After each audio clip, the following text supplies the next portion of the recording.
Hello, everybody. I'm going to play the intro so I can compose myself. Give me a few moments. I'll be right back. Welcome to Visual Disturbance.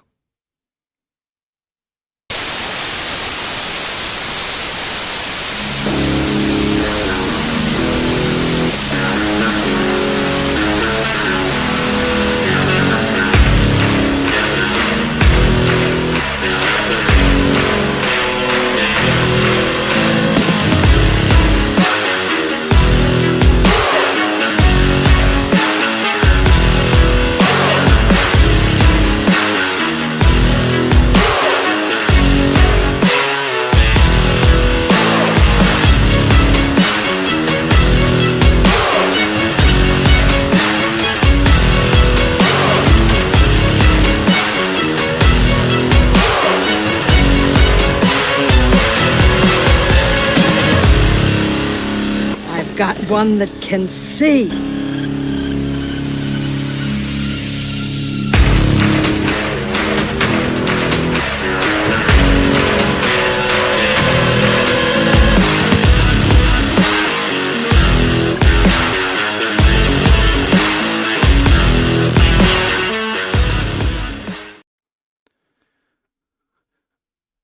Well, good evening, good morning, good night, everybody, and welcome to Visual Disturbance. It's not your typical broadcast today. It's 5 p.m. Eastern Time in the Bluegrass State. I want to thank you all so very much for being here and joining me. If I talk a little bit off, if I say things that are not pronounced properly, it's probably because of my tone or this, let's just say things are strange right now. So, just want to make an announcement too while we're on here. As you can see on the screen, this one is for you, Dad. So, okay. So this program will be commercial free. There's no ads, anything to that level because, well, I respect my dad. So, I got on here because I thought it was very timely for this. And let me explain. I'll tell you a story that happened yesterday. And I want to let you all know, as of right now, he's still alive, okay? But the reason why I'm doing this program today, I just found out where he's at. The doctors have gave him literally maybe not even making it to the weekend. So here we are on Monday. And I figured I would talk about this in honor of my dad because I have to hold up to my promise. Those of you that have watched this channel for many, well, it's been a while now. Y'all know I don't really talk about my personal life on here. I've talked about visual disturbance and where it came from and how the origins of that. And how that I've came to wearing these glasses and the whole thing to do with my balance and visual issues and all that stuff. And we don't want to talk about that today. But if you're new to this channel and you haven't ever been here before, we're going to talk about some personal things that I've never talked about online. So, but yeah, it's not going to be about me today. So it's going to be about a man that I got to see yesterday. And hopefully I can get through this.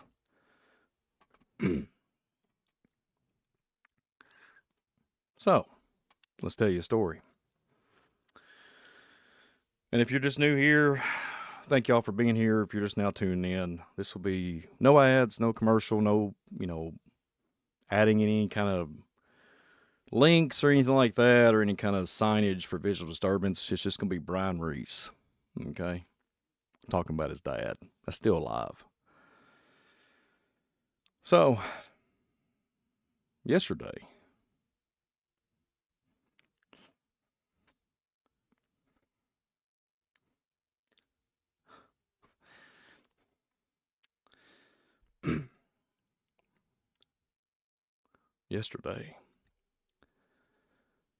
was interesting. I'll say that.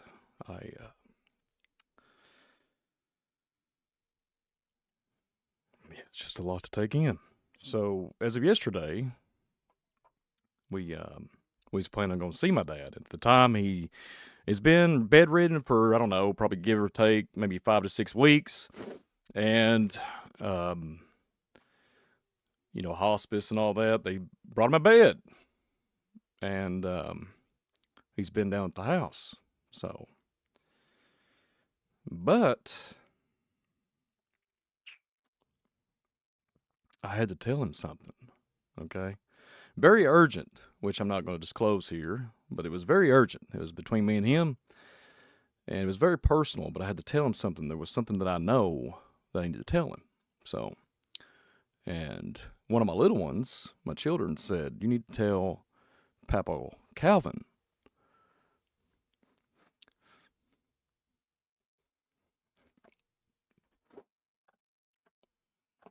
Uh, Something before he passes. I said, I take that mission on. And I will just tell you, the principalities and the powers that be are kind of like a little strange around here. Y'all have heard me all the time on Visual Disturbance. We talk about a lot of different things with territorial angelic beings, extraterrestrials, you name it, anything to do with the biblical narrative. It's been a hot topic, okay? We've been talking about it. And I'm not even going to say anything more about Kentucky, okay? But as of yesterday, we had a polar vortex. Okay, we had a polar vortex come through this area. And, of course, he got up early yesterday morning. I knew that they was going to end up having to take him to another facility for his care because he's getting in such a bad shape, okay? Well, the urgency was even more intense, right? It was even more dire, okay? So I got up, and one of my oldest kids was going to take me because I can't drive. I haven't been able to drive for many, many, many, many years. I've talked about that on this channel, and we're not going to talk about that, though. But one of my oldest was going to take me to see him, and guess what? It's the asphalt and ice don't mix, right? I mean, if you had 24 degrees, or, well, excuse me, I'm talking about 10 degrees, it was brutal cold. It was like the Antarctica temps. Well, I'm a little exaggerating, but it was chilly, okay? So I look outside, and the roads was completely iced over. I'm talking about they shutting everybody down. Churches, all that good stuff. People saying, do not get on the road. It's awful, right? And like I said on the channel, if it snows an inch or two, this whole state goes into like DEFCON 10. So anyways, that wasn't going to happen. My oldest could not take me. And I didn't want him to take us because we don't want to wreck. It's just common knowledge, common sense. So, give a big shout out to somebody that came through for me yesterday, by the way. It came through for me. Y'all have heard me many times talk about my Uncle Willie. He's like a brother that I've never had before. I never had. My brother I never had. And he's a little bit older than me. And he's very crafty. He don't give himself enough credit, okay?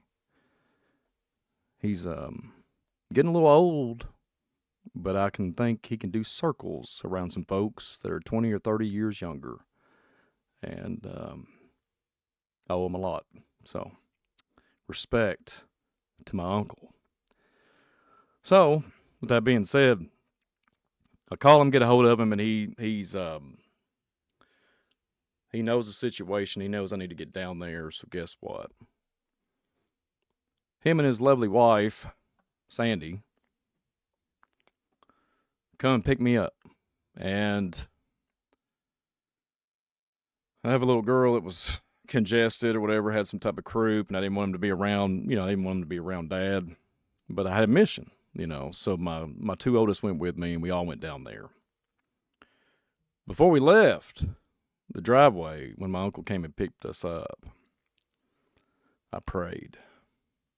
I prayed with my family. I let nothing come against us, sliding off the road, whatever. Just divine protection the whole entire way. So we make our commute to get there. And I knew these people was coming one day. I just didn't know the time. And the timing on this is impeccable. My Uncle Willie has to park next door because the driveway's packed, and he pulls over, and the other next door neighbor, and I get out. And there's ice on the road, right? There's snow and everything. It's Arctic weather. It's like Antarctica out here, like I said. And I happened to glance up, and I seen an ambulance coming. And we only been there for about 20 seconds. So the mission was getting real. Okay? So I just cut across the yard. Mind you, I'm on a cane, visually disturbed, right? All the time. And I walk across and get to the porch, and then one of my dad's friends was there. His name's David, believe it or not. And ironically, his wife's named Donna. They've been very helpful, okay? Very kind to my dad during this time. We've been very close friends for years, okay? So he lets me in. I haven't seen the man. I haven't seen this guy for a long time. And now in the back of my mind, I'm thinking, we got about 20 seconds until that ambulance pops up. But I was thinking in my mind, surely God, that's not that ambulance. And I thought it might have been for somebody else. Well, sure enough, I walk in. I'm walking around David. I look up. And I said, everybody needs to clear the room. I've only got 5. I need 5 minutes. I need 5 minutes. Because the mission. I have the mission. And little did I know that if my Uncle Willie had stopped or had a stoplight or got held up or if there was a wreck or we got stuck in the road or whatever, we wouldn't have made this divine appointment. Okay? Seconds. Unbelievable. Unbelievable.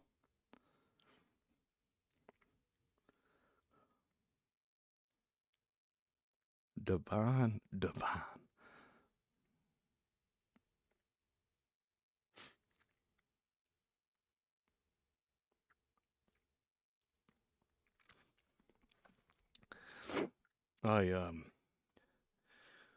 They told me that the day before that he was incapacitated, not able to even function or talk or anything. But the night before, I prayed that there'd be some type of interceding and give me strength to be able to endure certain things that I would call principalities, okay? Certain diversions, certain individuals, certain things that you have to navigate around, like a landmine, like a landfield.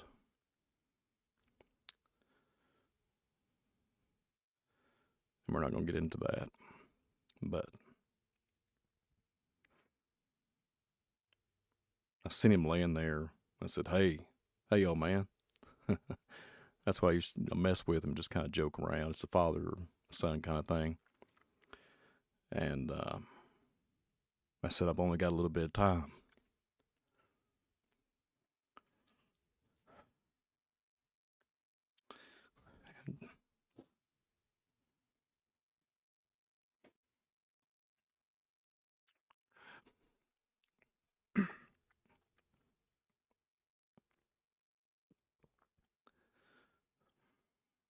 And his friend David knew the urgency of this mission. I didn't tell him, but he could tell in my voice that I need to really talk to my dad. So he shuts the front door, and tells the EMTs to hold back.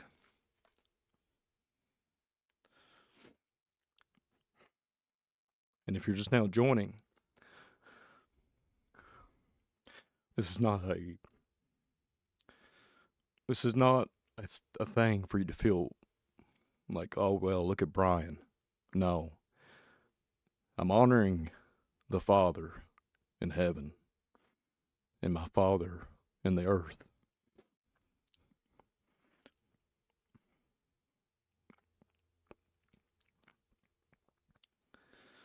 Divine. Divine. So I go to proceed because it's been laid out. Time was of the essence. And I'm holding him. And he's hurting, okay? I said, do you know who I am? He said, Brian. I asked him a particular question about something that me and him would know because I told him a couple weeks ago when I came and met him or came and seen him to get his mind going, his gears, thought-provoking conversation. I was talking to him about movies we used to watch together years ago, and I specifically said the same exact question, and he was still there. He nailed it.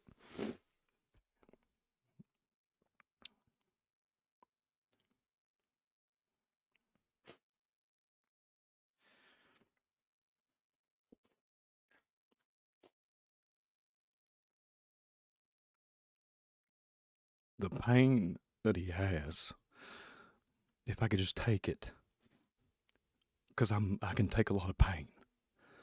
I can take a lot.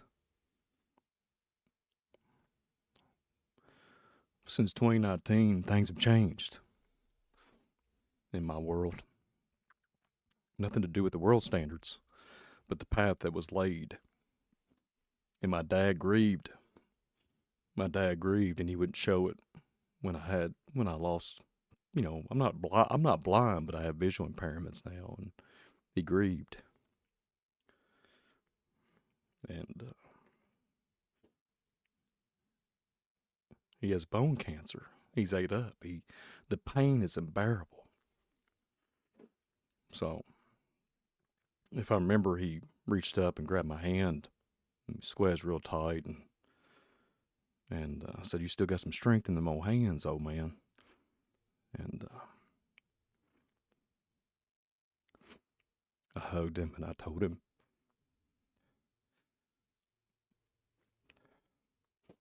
if I could get him out there, if I could just get him out, if I could do something. But I don't have that power. I don't have that ability. I just don't. I'm only a human. And he sits there and listens to me. I had to tell him the mission. Remember the mission? When my younger kids told me that I had a mission for Papa Calvin. So I told him the mission. I told it. He received it. I asked him several times if he understood what I said, and he literally could articulate it. And he goes, I know, Brian, I see. I understand. I prayed over him. I told him he had a good heart. And he, man, I told him, let me show you something here. I can show you guys if I can. I found some pictures. I scrambled them together real quick so you see the thumbnail. I don't know if you can see it or not, but this is my dad. And that's me there. The little youngster Brian, never knew what was going to happen in 2025. Innocence of a child, looking up at his daddy and knowing there was protection there. The man could lift anything, super strong. He was approximately about 31, 32 years of age here. He's younger than me in this picture as of me right now, sitting in front of you. I'm older than him, talking to you through this mic. So, before I get into more of the conversation about Dad, yesterday's story, this man right here, 47 years. 47 and a half years of work. He stayed at the same place 47 years. 3:15 every morning. No questioning it, no complaining. He did it. 3:15. Every morning his alarm clock go off. For 47 and a half years. Man didn't have a college degree. The man, got that position because of my granddad. My granddad that looks like me. He's been passed since 1995, but what a heck of a ride. So back in the 70s, he was trying to ask for my mother's hand in a hand to be married, to get married. And my granddad asked, he said, "You going to keep this job? If I offer it to you, will you keep it?" This man is loyal, dedicated. He knows the mission. He knew this mission right here. His mission. I believe this picture was not, in the 80s, early 80s.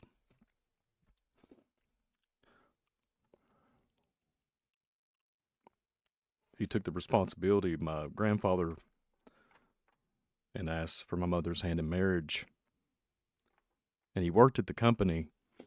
And he went in there with like 15 folks, and my papa was one of them. It was a facility where they build forklifts. And let's just say my dad never had the opportunities in the past when he was young, like I've had.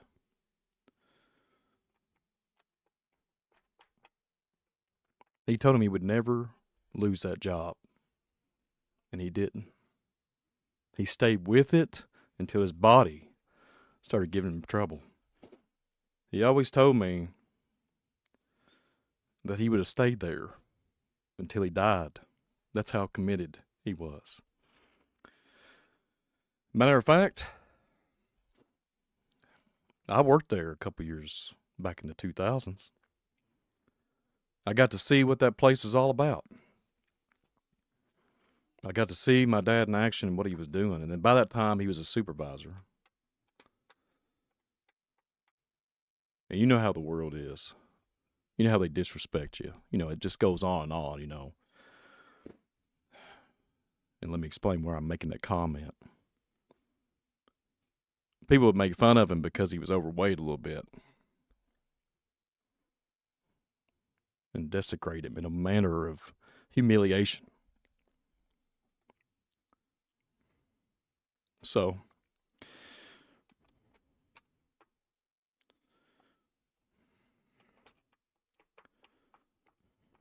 he used to tell me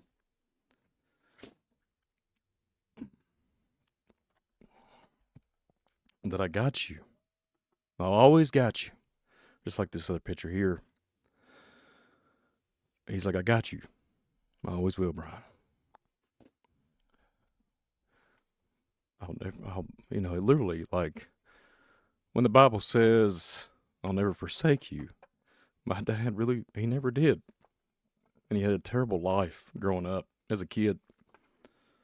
Alcoholism, all that horrible stuff. We're not going to hash that out. My dad never did it. He never put alcohol in front of me. He never drank it. And he stayed the course.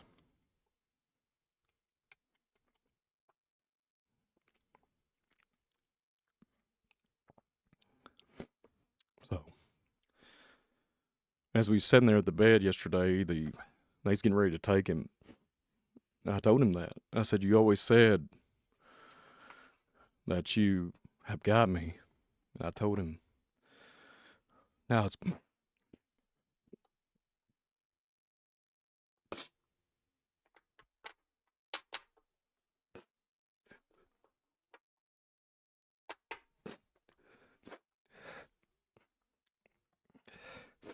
now it's my turn. Now it's my turn, old man. And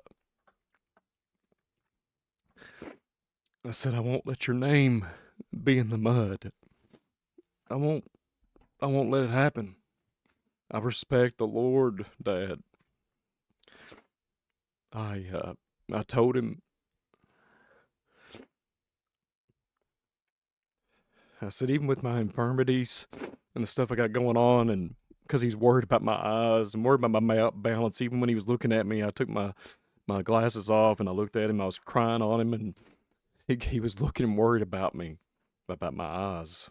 So I told him every type of infirmity, whatever I got going on, whatever type of whatever obstacle in the future happens and whatever comes, let it come. And I said, I got you, Dad. I got you.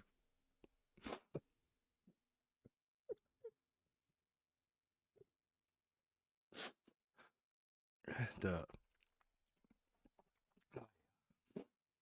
I told him, you know what's so crazy, folks?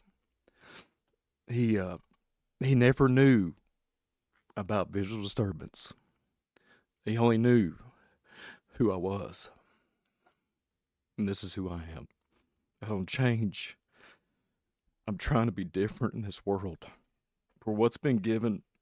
And I told him about it, and he didn't know anything about it. And we haven't been close, but we never had a bad relationship, if that makes any sense. There's a lot to say there, but we're not going to get into that. But it has nothing to do with my dad. And I told him, I said, I will, whatever cometh, I will make sure our family will continue down. I said, I'm your only son in the legacy of what you continued on, even at the state that I'm in, Dad. I told him, I said, I'm not as strong as I used to be, but I said, I'm very coherent. My mental capability is stronger than ever. And I said, I will not let you go, and let you know that before I let you go and they take you away, I'll stand in that trench. And I want to be the black sheep of the family, where I change this paradigm, where I change everything, where people gossip and hate each other for certain things and understanding and what they believe in or whatever. If they wear a certain tie, if they wear a certain piece of clothing, if they're overweight, and all kinds of discrimination that you've ever seen, your total high, just insanity. And before I lose my cool, I'm going to tone that down. My dad was overweight, but as of right now, he weighs less than I do. And I never, even though he was a little bit overweight, the man was a monster when it comes to lifting. I used to think to myself, can I ever become strong as my dad? And little did I know, when I took on the milk route in this good old body here that I had back then, I demonstrated strength that I didn't think I ever had, but I did when I was a kid. I was always stronger than a lot of folks, even 7 years, 8 years older than me. And everybody always said, you must be Calvin Reese's boy. But back then, they would have derogatory terminology and scoff and mock and make so much evil commentary. Today, the same folks are making commentary. So I lift my dad up, because soon, unless some type of a divine intervention happens, he's going to walk across the veil into another, literally, the gates of heaven. And I told him, as I rubbed his face and everything, I said, there's things that I've studied, Dad, that you don't even know what I'm even talking about. And I tried to tell him about the certain things in heavenly realm, the extraterrestrial stance, celestial, the cherubim, the seraphim, and I talked about the angels. I said, there's going to be things, Dad, that you see that you'll never be able to even imagine, nor can I, even if I even read the material. And I told him, this is what I told him. And it was very hard, folks. It's very hard to get this, even talk about this tonight. I told him for everybody, that all my loved ones that I remember that knew me, I said, tell them I said hello. Because one year, one day, or sometime down the road, I'll be coming in hot. And that was some terminology that I was referring to. That one day I'll be up on that side with him. But until that day, I'm going to hold the fort down on the earthly realm and walk in the path, in the trench, with Jesus. I said, you get the heavenly front up there with Lord and all of our past loved ones. You hold the fort down there, Dad. I'll hold the fort down here. And I said, I'll make you proud. I told him, I said, I'll overcome all these things. I'll try my best because I can't get rid of this vision problem. I can't get rid of this balance issue. But I said, with the Lord's help, I can do it, Dad. And I prayed over him. I prayed that he would get healed supernaturally and that he could overcome this. And literally, and you're probably thinking, how much time did this take? I kid you not, I got more than 5 minutes.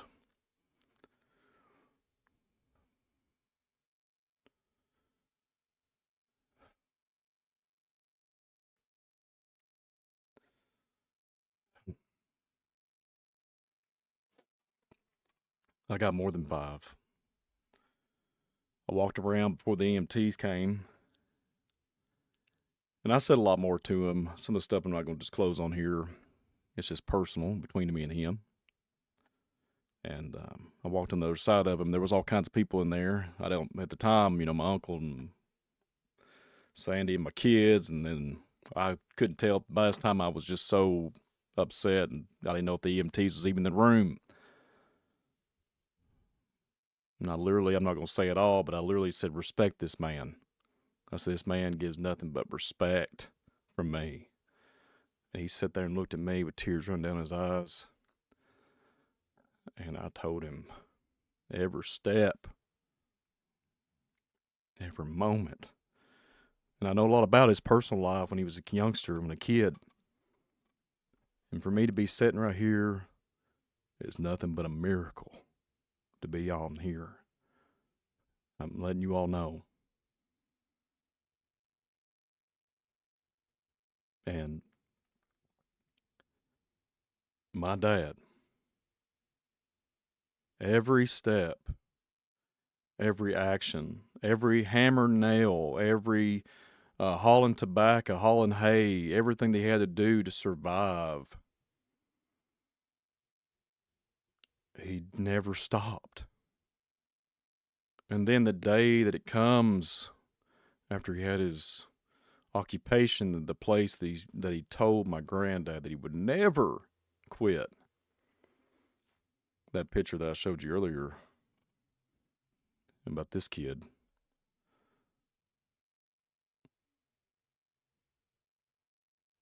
He gave it his all.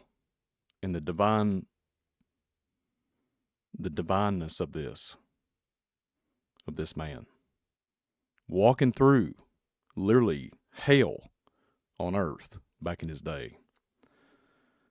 And for him to have my granddad offer him that position, and then I came along, he deserves respect because I owe him everything. Because guess what? The God Almighty created him. He wasn't perfect. None of us are. He created him for me. He's my dad, my earthly daddy. And he provided so I could have what I have. I looked around the other day and I almost had a breakdown yesterday. Everything. I just thought about it. Even though I put the time in and worked hard all these years and then ultimately almost died, it changes your perspective. I see this world differently now. I used to take things for granted. I used to take my dad for granted. And here I am, days, hours away. He's getting ready to cross into a realm that we don't even know about besides reading the biblical understanding.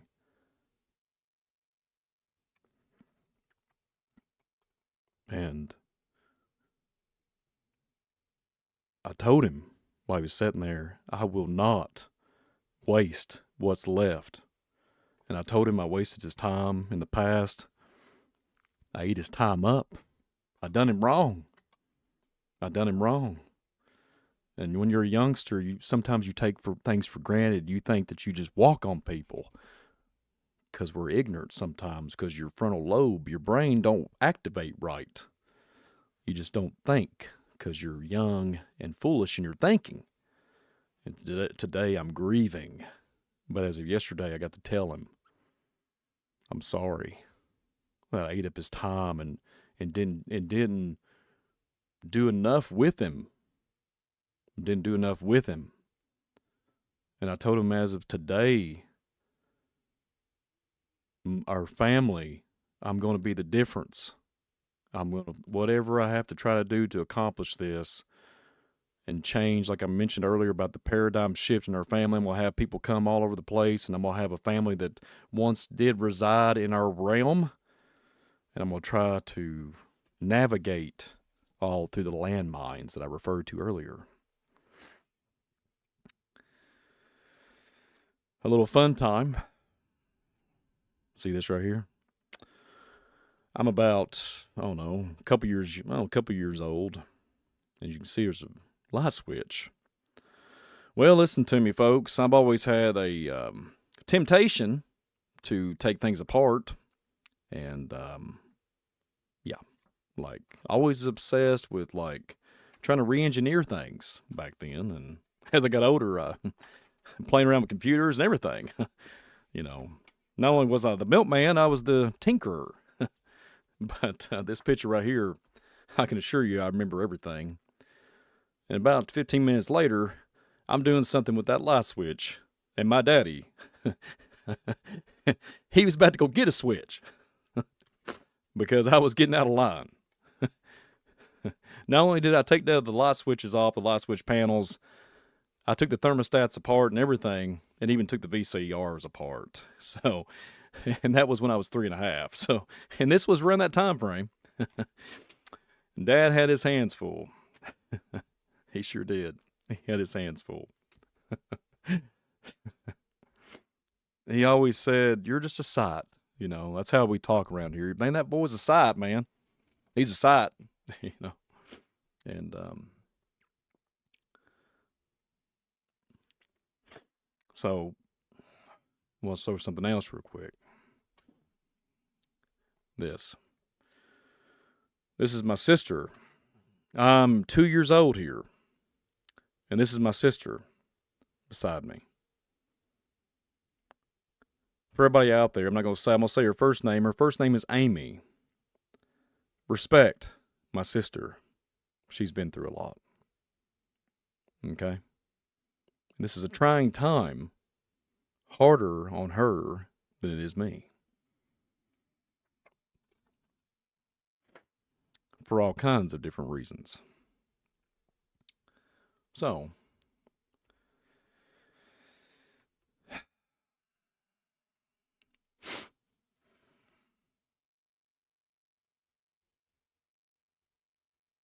if you get anything out of this broadcast today, don't waste it. Don't waste it. I'm talking about life. Empathy, love. I keep hearing that in my head the last month. What draws a man away from humans? Think about it, folks. Having humility. Having respect and honor for your parents. Having understanding that when a man gives it all for you, that means the Creator wanted you to have that. And if it wasn't much, it wasn't the Taj Mahal, it wasn't the Gold Palace, we was honky-tonking it. We had old Oldsmobiles, things from way back. We had 8 tracks in the cars. We didn't even have air conditioner back in the day. And Dad made a way. Food, raiment, housing, all that. I owe this man that's on the screen right there. You know, when you look at the biblical narrative, a lot of people scoff at that when they come to the Visual Disturbance channel because that's one of the to-go-to books that I'll never turn away from. And it's very sacred and very holy to me. In Colossians 3:20, children, obey your parents in all things, for this is well pleasing unto the Lord. And this is what I'm doing today. It's not about visual disturbance. It's not about Brian. I told him yesterday before I left him. There was a bunch of other stuff said. It was about a 15-minute divine appointment. And I told him that I promise you, Dad, that I would uplift your name. So I chose today, when I got the news that he was going to either, pass away before the weekend, because I would not have had this program if he had passed away for certain reasons. And if you've been following me for a while, I respect the dead. I don't worship the dead. So I had to do it today. We're talking about something here. When Ephesians 6, we talked about that many times here on the program. Children, obey your parents in the Lord, for this is right. Y'all know what I'm talking about. I'm talking about the commandments. And I thought about it. I thought about one thing in my mind. The world is trying to take us away from each other. The world is trying to destroy humanity. And what I'm learning in this experience, even in live time,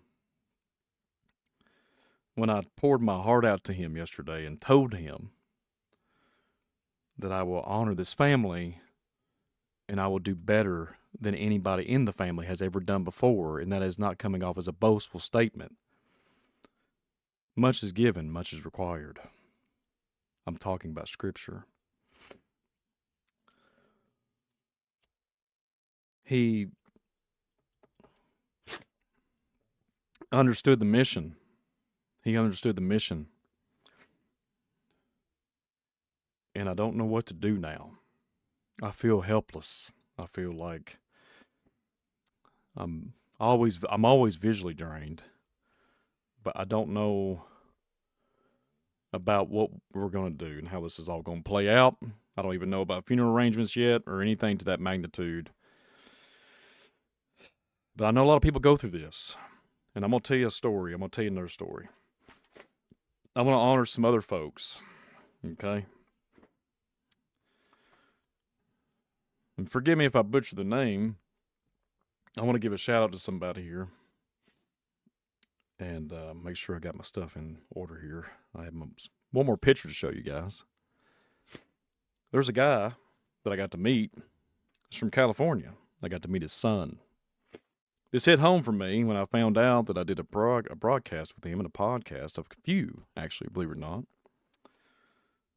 Dominic from Sabbath to Midnight. Lionel is his son, and Dominic is his daddy. I'm not going to disclose, but Dominic has health concerns.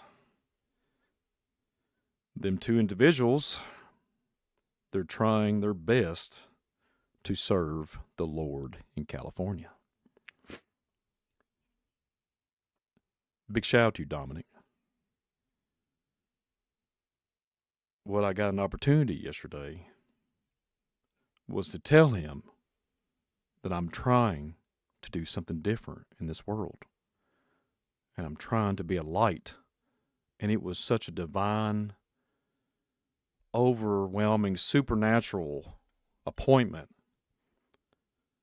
that I got to honor him. He even built the house back in the 70s with some other folks and then turned around and bought the house so we could have shelter. And I told him, I was like, you've done everything that you're supposed to do. Everything. Everything you're supposed to do, you've done it. Do not talk bad about yourself. Don't put yourself down. Don't show yourself disrespect. And I said, when you cross over, hold your head up high. Because your son's going to hold this down here. And I got the opportunity to tell him. And I'm pretty sure he received it.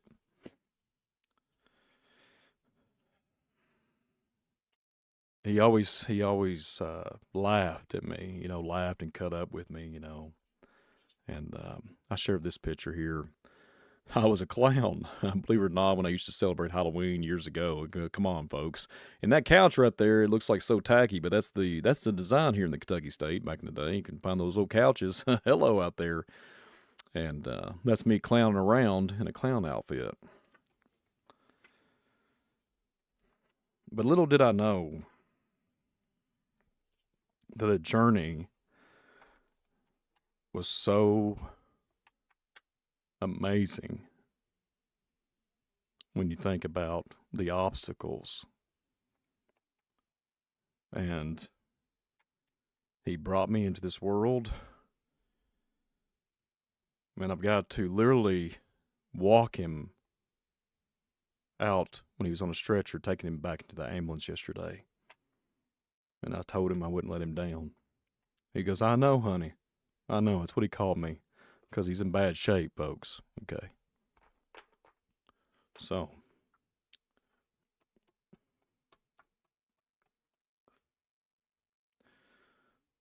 After that happened, something resonated in me about being human. What they're trying to take away. The word empathy one more time. And Dad always told me that he wanted peace. He wanted just peace. So I'm going to make sure that I continue my promise to him.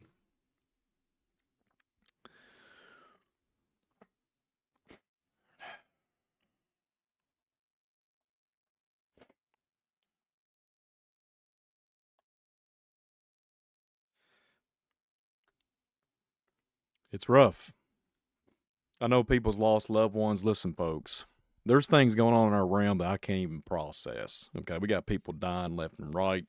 Not to be fearful here, but there's a lot of things that just don't make no sense, and I'm not going to speculate, but I know a lot about the particular topic, and I'm not going to hint around or blow smoke or throw any kind of fire toward anybody because that's disgusting and that would be vile to make commentary which you don't have any understanding, and you'd be speculative mindset would tear you down and it would make you look like a fool. I'm talking about myself. But something's coming, folks. So as I got to see him, they drove off with him. My uncle took me, and then I called my sister because she couldn't make it. I said, let's go get some Dutch Bros. And I knew that the mission had to start. And I'm going to tell you something. I don't think I ever have had coffee with my sister. Her husband, and she has a son. I called him and I said, hey, let's go to Dutch Bros. Let's get some coffee. Mind you, it's like 10 degrees outside and feeling like 8 or something. Wind chill, feel like you're going to freeze your legs off. And we ended up going out to eat. Uncle Willie, everybody was there. There was 8 of us. And I remember something that was said to me, and I even told my uncle about it. The same man that gave me my daddy's job was my granddad. And my granddad, before he passed, back when I was real young, he told me to take care of everybody. And I don't know what provoked him to do that. And he said, you're going to be a better man than I am. And basically telling me to hold the family down, hold it down, make sure I do good. And it all hit me yesterday when it was full circle. My grandfather gave my dad a job, put his soul into that job, made sure my sister had the clothing, my mother had clothing, we have vehicles, we have roof over our head. The man did the job.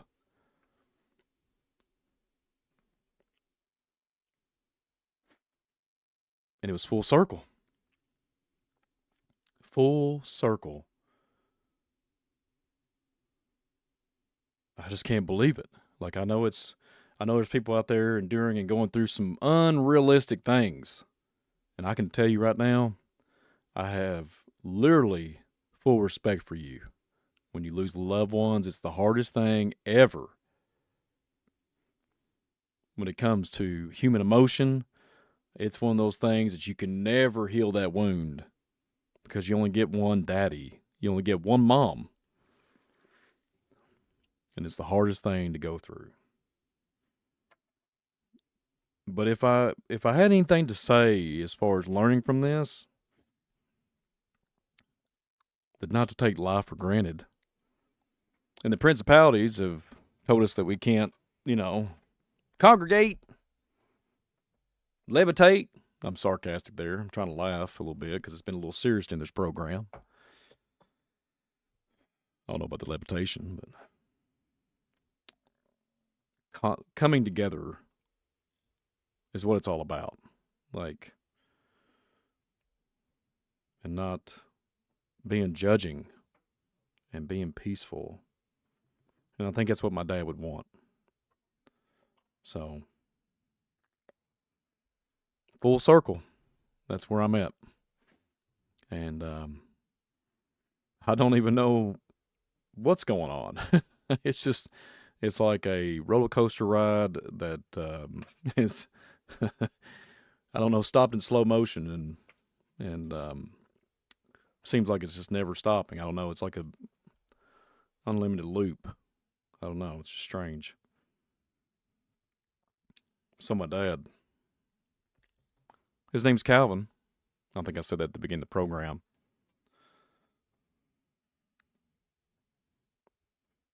And like I said earlier, if he didn't do what he did, I wouldn't have my wife, my family, my kids, and he's well deserved of some recognition about that he cared so much. And he didn't have the daddy that I had, okay? And he even lived up to that.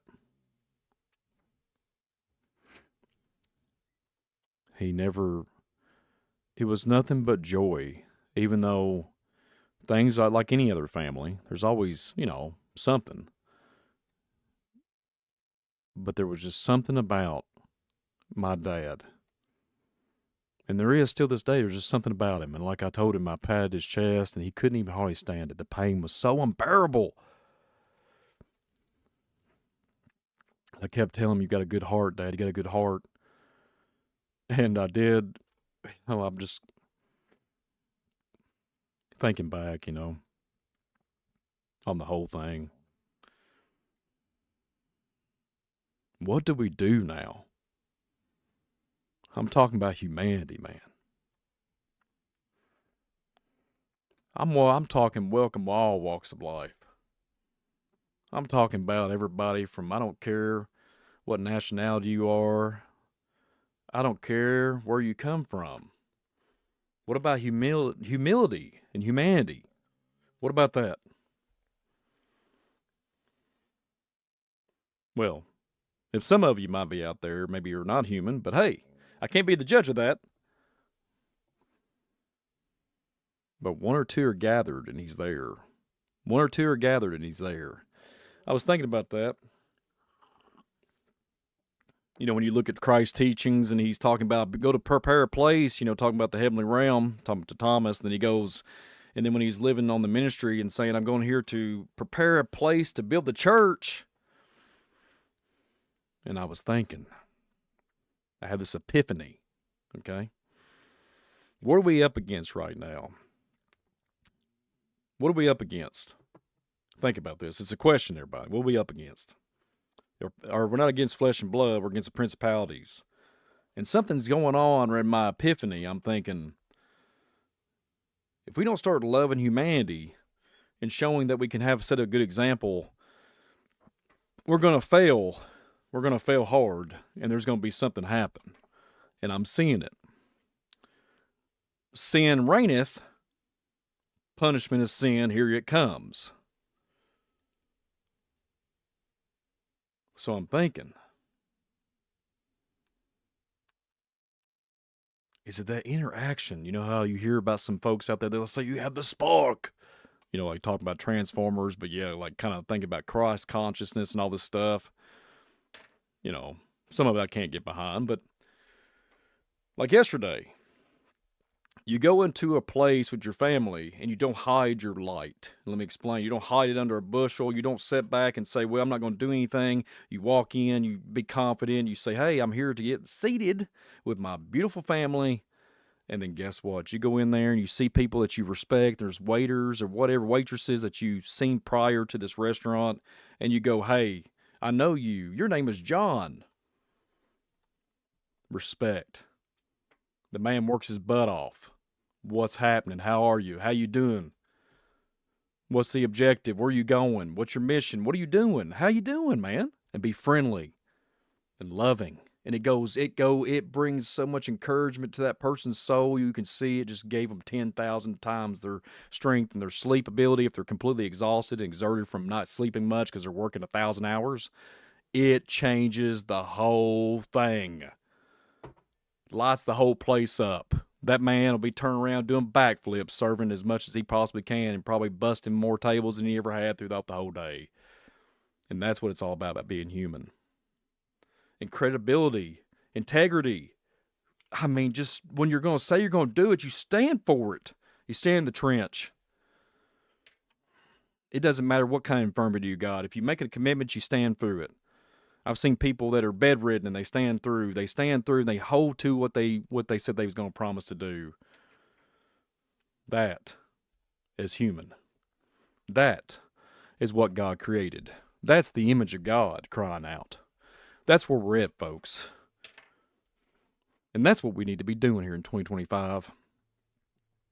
Love that neighbor as ourselves. If their neighbor, you don't even know your neighbor, but if you did, if they're living like, you know what, if they know agnostic, if they're doing agnostic things or whatever they're doing, if they're completely, you know, whatever they claim to be or whatever they claim to do, guess what? If they got 10 fingers and 10 toes and they're human, guess what? They want food, they want raiment, they want a roof over their head, and they want the same things you do. And my point to this haughty spirit and thinking you're better than thou or no more than thou, that will lead you to destruction. And if you hide it all behind bitterness and anger and resentment toward everybody, you'll start hating others. And we cannot be doing that. Like I said, I want to change. I want to be the change that is the paradigm of this destructive ancestral DNA tree line. And I'm not going to go down that dark path and continue in the ways of certain tactical applications that's been applied into my family tree.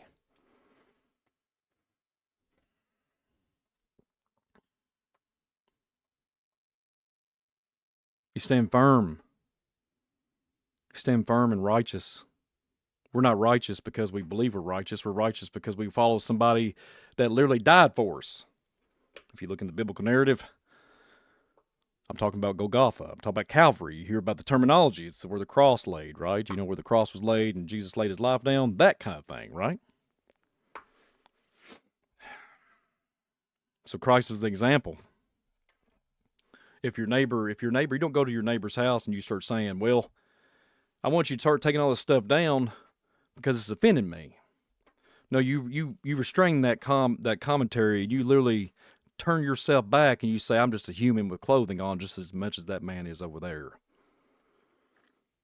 And you start to get to know the individual and you say, hey, how are you doing? Where you been? How's it going? You got yourself a camper? You going to go? Whatever. You find common ground. You find common ground. That's where it's at. You find common ground. But if it gets to a point where you can't relate or you can't live, you know, if there's no conversation piece, you got to dust your feet off, but you tried your darndest. Respect. Respect.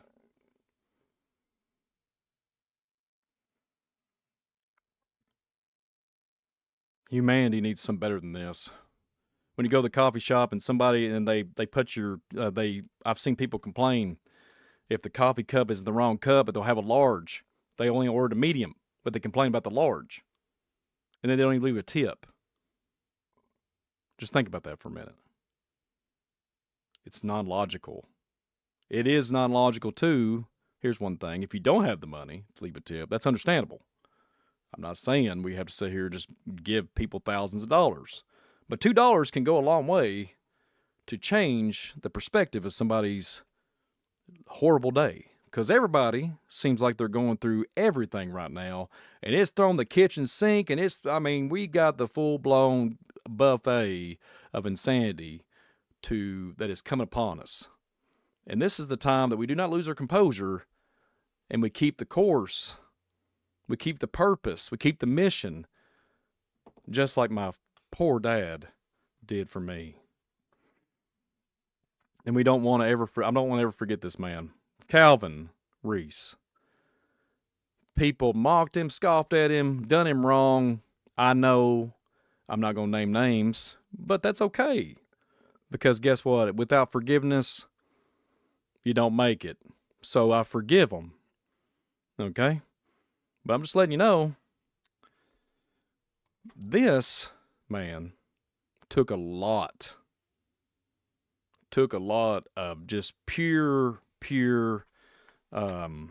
peace about him to take on certain things that would tear a man down so quickly in a psychological stance, and he never, ever directed that toward me.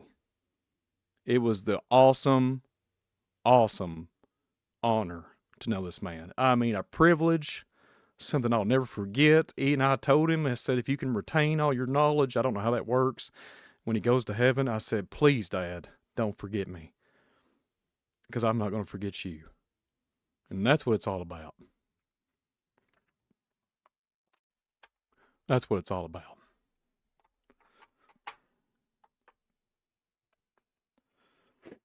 I'm going to try to go see him today.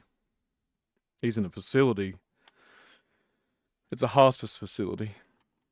And I would appreciate the prayers. Don't use this video against me. Respect me. Don't throw myself in the mud and say, Brian Reese, I got him on something. He's a pansy. He's crying on TV. He's crying on his channel. If you're that type of person, please don't comment or don't just leave. Don't do that. Because I'm vulnerable now, and this is very sensitive. And respect, because I'm going to lose my father, my daddy, very soon. Very soon. So I want to say something real quick. This is kind of about me, but it relates back to my dad. He taught me to have strength. He taught me when something happens, you don't lose your composure. I was 8 years old. My granny, which would have been his dad or my dad's mother, was going to lose all of her freezer items in a deep freeze. We drove, and back those days we had this old Chevy, and we went to Lowe's and got us a new freezer. Well, guess what? My grandmother lived in an apartment up a flight of stairs, and my dad never asked for no help. If it had 2-person lift on it or a 3-person lift, my dad say, I'm ignoring that. And when he did that, I remember we got there, he cut down the box, he said, step aside, son. You can't do this, but one day you might. He said, watch what Daddy does. Cuts the box down, and obviously you got these big chest cube, these chest deep freeze. And I remember my granny coming on the porch, and she's crying because it's been like 5 hours, and it's like 80 degrees outside. It's getting hot. My dad turned up on its side and got at the bottom of it. And he lifted it up those flight of stairs. just pure, just didn't question anything about what it was going to do to his body. Just lifted up them stairs and he gave and gave. Broke himself down. My God. And he never complained. I seen him lift a back of tractors to move them. I mean, crazy stuff this man could do. People be stuck in the mud. He would try to push the bank. It was phenomenal. And when I seen that example, I mirrored it. I mimicked it. Because I wanted to be like my dad. Strong. And not give up.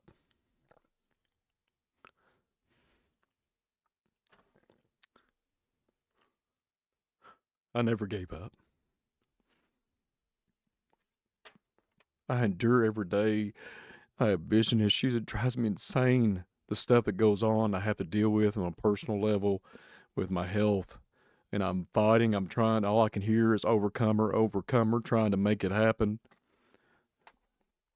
And I think about the strength that my dad resonated in me. Like it just, and I remember if I could just get to that level, I'll be like my dad. I'll be able to wrestle him and arm wrestle him and all this stuff because you're just a little kid, you know. I was like, my dad could do it all. Grinding, 315, working 12 hours a day, sometimes longer than that, 56, 60 hours a week. Literally, for 47 years, the man was cranking it out.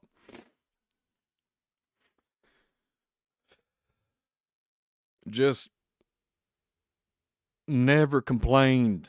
Never, barely, I think he might have missed 2 days of work because he had pneumonia one time.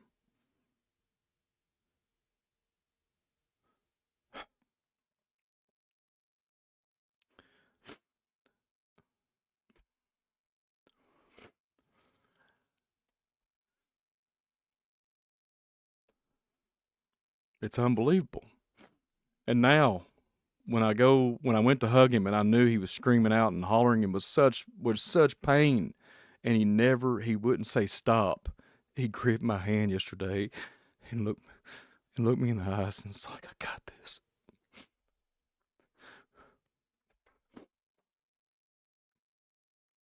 That's what it's all about. He still did not want me to see him suffer. And he's like, I got it. Such strength in his wrist, and you can still feel he has still some strength in his hands, but it's leaving him, it's depleting him. And he wanted to show me one more time.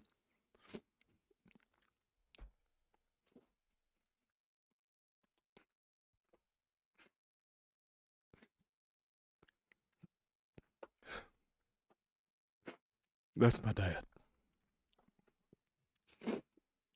He really never was spiritual, you know. I think he's ready to go on that journey. It was one thing he never really did teach me was understanding of the spiritual world. But I can assure you right now, his senses are different now.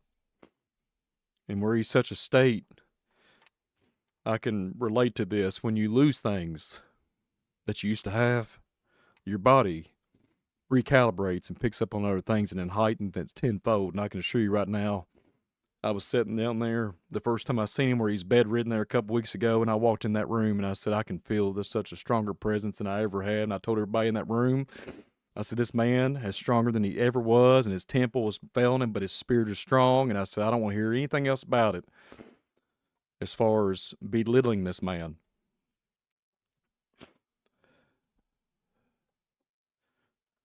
Man taught me how to endure, which I didn't know he was doing that. And he'd always be like, come on, son. What are you doing, son? And I thought at the time he was being hard on me. And he never really, he disciplined me, but there was nothing that he ever did that was harmful. He always was protective. We was in Ohio one year when I was like 6. There was a tornado. I think we went to Kings Island. And I remember I had a Teenage Mutant Ninja Turtle shirt on, and he picked me up with such force because the wind was coming, and it was literally an active warning. And I'll never forget it. There was trees flying everywhere. It was insane. I was like 5 or 6. And he scaled a fence because we got caught in this maze thing to get to the cars.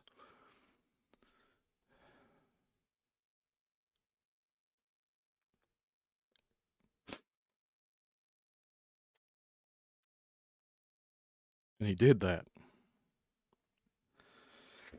I know I went a little long here, longer than I wanted to.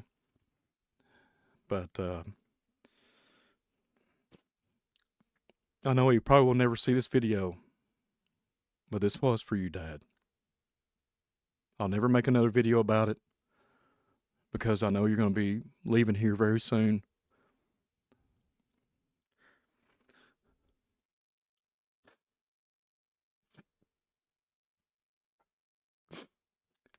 Life is so precious, folks. Life is so precious. Don't be little folks. Don't become gossipers. Don't worry about that mote in your eye before you judge others. Start loving people. Let's get on let's put humanity on a better projected track of where we are today.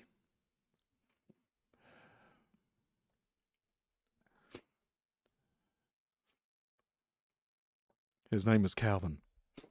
Don't forget it, folks. Just keep praying.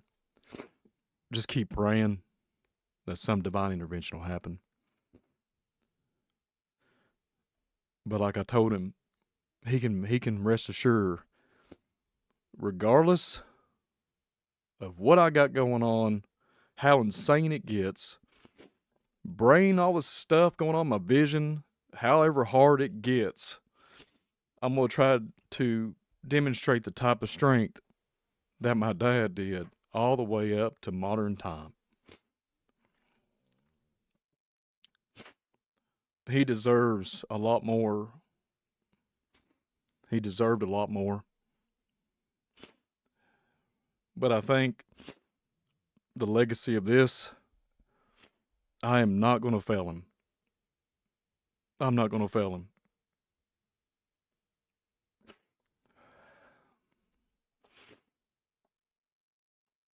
It's worth the time to invest in your family tree, to show empathy, because in a dark world it is non-existent.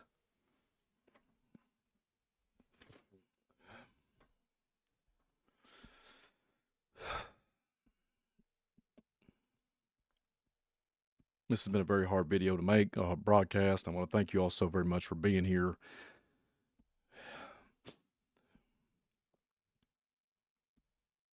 One of these days, just one of these days, it's all coming. It's all going to come to us. But like I said,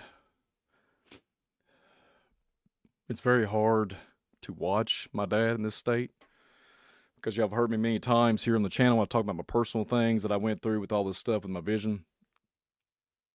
I was in facilities that was bedridden people, and they said, "Excuse me, sir, can you help me?" And here I am on a cane and have these visual problems. It's been a wild ride.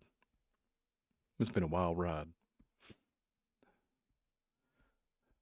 I genuinely care about people. I hate seeing people when they're confined and when something happens. And it's like, if I made the comment the other day because I was just so upset. If I had $1 billion, if I had 200 billion, like some of the folks out there in the so big social status, I said I would just do everything I could to help, like, just change so much. Just change it. Just because there's so many people in need.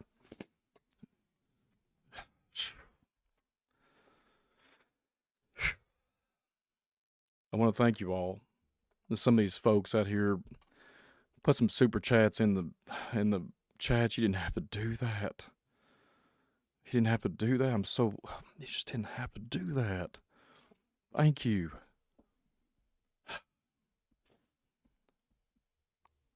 You didn't have to do that.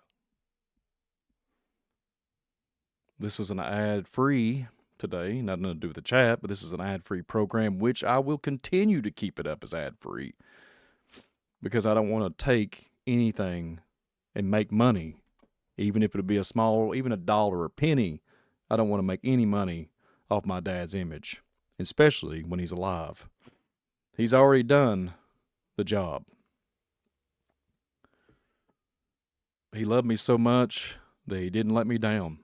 He loved me so much that I could have a wife and kids later on in life. He loved me so much that he showed me so many different things that I could navigate through this world with, and where I could be a better man. Even if it wasn't to do with spiritual applications, he showed me how to have a good work ethic and be able to knock things out in a certain way on a higher level. And that is something you can't teach in this day and age. And I will never forget it. Not one time. I don't care whoever says whatever, and making fun, mocking, scoffing, hate, death, word curses, all this nonsensical ideology that comes out of people's mindset.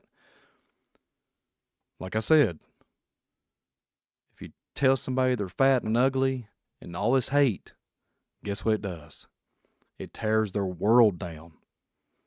That is what we're living in today, folks. So be an encouragement to folks. When there's people bedridden just like the other day with my dad on a stretcher, or have amputations or anything, or like myself on a cane, respect them. Show them that they are strong. Show them that they have ability, even though they're weak. They might think that, but they have abilities and skills that they never thought about because somebody didn't come by and say, "Hey, what's your name? How you doing? You look super cool. You're a super cool dude. Or you're a super cool lady. God bless you. I can't wait to meet you. I think this is blessings, man." You know, that kind of thing. Like, this is divine appointment. I'm so thankful to meet you. Instead of walking around with the black square mirrors and just put them in your face and look down at these people, start talking to them and let them know. Let them know that they're worth it. Let them know that humanity still has a fighting chance, and we can overcome all this rhetoric and this programming that's been stuck in their head, embedded into through antiquity, and they're using the principalities, they're using these things to destroy families. Fact. So, I went a little long today. I'm like, I'm exhausted. So, for real. And I just want to thank you all so very much. Like I said earlier, don't count me out. Don't question my mental state. I am very coherent. I don't have cognitive dissonance. I got away from seeing the eyes through a foggy glass like Paul talks about in the Bible. I don't see the world as I used to. A lot of people will call it awake. A lot of people will call it certain things to that level. When I talk to Dad about certain things when it comes to conspiracies or talk about something to do with spiritual things, sometimes he said, "I know, son, but that's crazy. That don't make no sense." Absolutely, Dad. That's why they make it so complex. That's why they make it so hidden. So nobody can understand these things. But Dad, if anybody, by some shape or form, some magic miracle that you're watching this, I love you, oh man. And I'll defend. You told me one time not to defend you because you're so strong. I get it. You were so strong. You was such a strong man that you was just so, because men have this thing about them when we have pride, we don't want to show weakness. I will defend your name, Dad, forever. I know we're in their flesh. I know we're in their flesh down here, but I'll honor you, and I'll continue to honor you with the legacy And I dedicate Visual Disturbance as an outing, as an outlet for people to start shining light and seeing, truly seeing through a different lens of how sick and weird and demented this world is. And maybe we can come back to humanity, Dad, and rock this thing out. You'll be in the heavenly realm with the angels, with Jesus. I'm going to be down here with probably God knows what. And I know what those things are. Like my uncle says, let the four winds blow. And, Dad, if you're watching, like I told you yesterday, I'm so proud of you.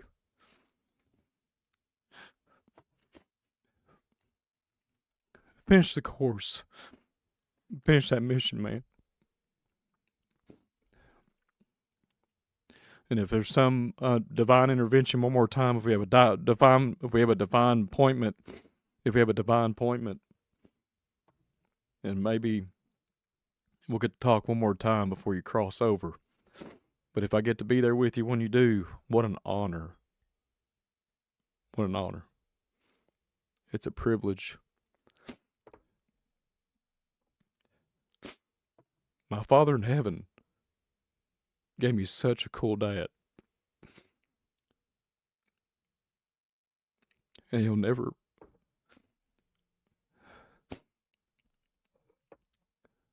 be forgotten in my book.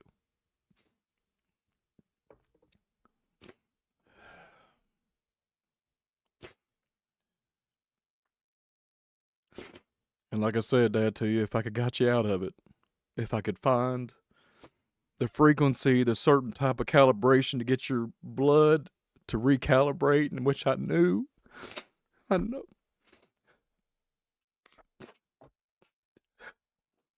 Nothing invasive. If I had the ability, but I don't have any money. I don't have any way of doing that. There's certain applications, certain things that I could have done. I just don't have the money. I'm not asking anybody for money. That's not what this is. I'm talking to my dad if he's watching. I promise you I would have done everything I could to rejuvenate your body and so I could have some more time. But I don't think it's going to happen, Dad.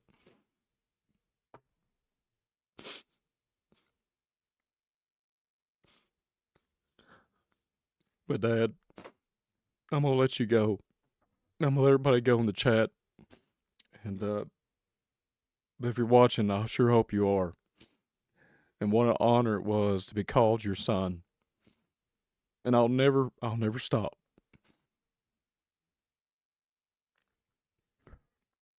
And that's what it's all about, folks. That's what it's all about. That's what it's all about. Making relationships. It's not about money, vanity, and fame and glory. It's about humanity. It's about having connections. It's about having fellowships. It's about having people that you love, truly love, and you can say that you're my brother and you're my sister, and you won't rebel against me. You won't deceive me. You'll walk in the trench with me, and that's what I'm going to do, Dad. I'm going to walk in that trench with Jesus, and even though you're not going to be here on this side of eternity with me, I'm going to rock this thing out while you're up there. You got my word on that. So keep it fresh, keep it real. And this is Visual Disturbance signing off here. Dad, I love you, old man. Until we meet again, my friend. See you on the next one.